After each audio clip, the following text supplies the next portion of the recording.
This is my chaga that I've been drinking, and I feel like it's been making a difference. So I recommend, it's good for your immunity. But welcome, I'm Kim to Avenues of Wisdom. This week, I'm gonna be talking about metacognition. What is it? It's a simple practice, but once you use it, it can really change your thinking and your thoughts. And I wanna share with you because I've found it to be such a benefit in my daily life. And it's a simple practice. So that's what you're gonna learn today. Don't forget to subscribe, like, comment, and check out my Instagram page. I post all uplifting content. It's relatable. So join me on my journey as we all learn and grow together. Cheers.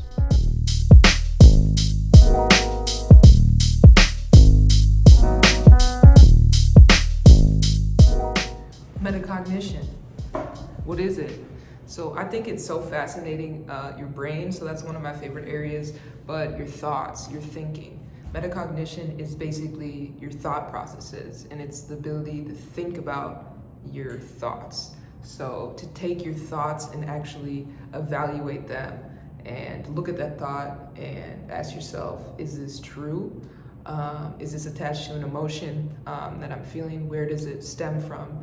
And if it's negative, how can I look at that thought differently and address it and make better goals?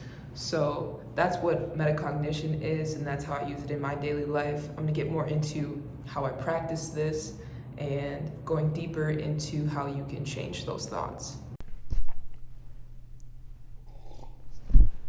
Okay, going into how I practice this. Trying to fix this cord, but I think I'm just gonna leave it because it's working the way it's supposed to. It's such a simple practice, and it's more complex to explain.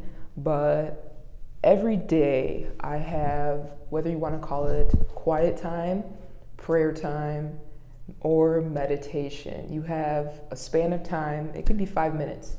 I sit for about I do every day about 20 minutes.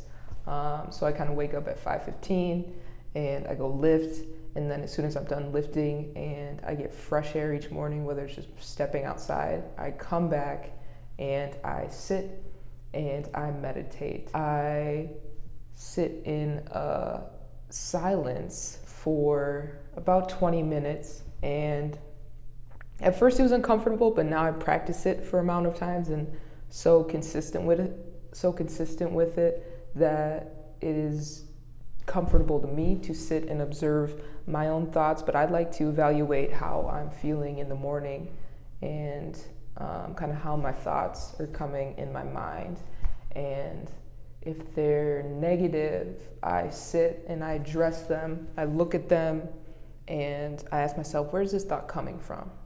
That maybe I'm not doing good enough, that I can be doing better, that others are thinking something about me that doesn't even matter. But for a span of time, we can think that all those thoughts are true, and they're not true. So that's why it's so important to practice this metacognition. This camera, it's kind of it's falling, but it doesn't matter. All that matters is the information. So it's so important that we're practicing that and becoming aware of the thoughts that are coming in our mind, because not all of them are true. And once we become aware and conscious of that, and we realize that, we can begin to look at them all individually. It becomes a practice. So you start to look at them individually, and you conclude if that thought is attached to some emotion, some emotion that you're feeling about yourself not being good enough, or some type of fear emotion, or something negative that's blocking you from getting over that thought and telling yourself that this isn't real, this isn't a part of who I am. How can I create a more positive kind of cycle of thoughts for me that are better for me to enter into my day, so that I can be as successful that I can be and interact with other people in the most loving way. So that's what meditation does for me, and I recommend you all to sit and practice in silence. I think it's a good time to just become aware of what you're thinking. Once you address those thoughts may be coming to you very often, and you finally become aware and you notice that these aren't benefiting me, these aren't driving me to become better, or to create better relationships with people, or to help me move forward in my life in a positive way, you can set goals for them.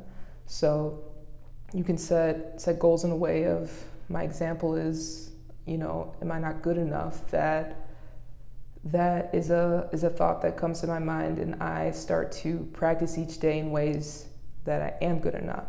So I start to think thoughts that I'm capable, I'm intelligent, I'm strong, I'm powerful. I write down all my goals. I write down the things that I want to accomplish. I write down positive affirmations. I write these over and over again. In my room, all I have is positive words written all around me when I'm at my desk, so that when I'm in school and I'm going through these Zoom meetings or these Zoom group work things that we're doing each day, I have all around me things that I've written, positive things that I've written about myself, that I'm capable, that I'm powerful, that I'm going to achieve success, that I am greatness, that I start to believe those things, and those thoughts are coming into my mind. So that's what I recommend, whether that's through quiet time, meditation, or prayer.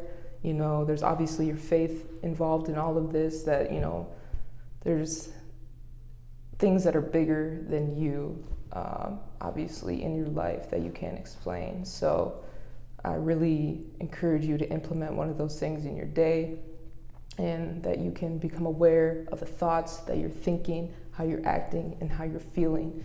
And this simple practice of metacognition will change your life. It will change your life. So let me know when you implement this, how you're doing.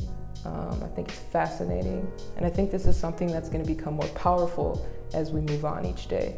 So I hope you guys have a great day, have a great Sunday, and thanks for sitting with me in my quick drawing of metacognition. I'm gonna have to get a new phone stand here because it's a little trippy, but it's Halloween today, and I'm gonna go get outside, get some fresh air, have some fun. So I wish you all well, and blessings to all you all. Thank you so much.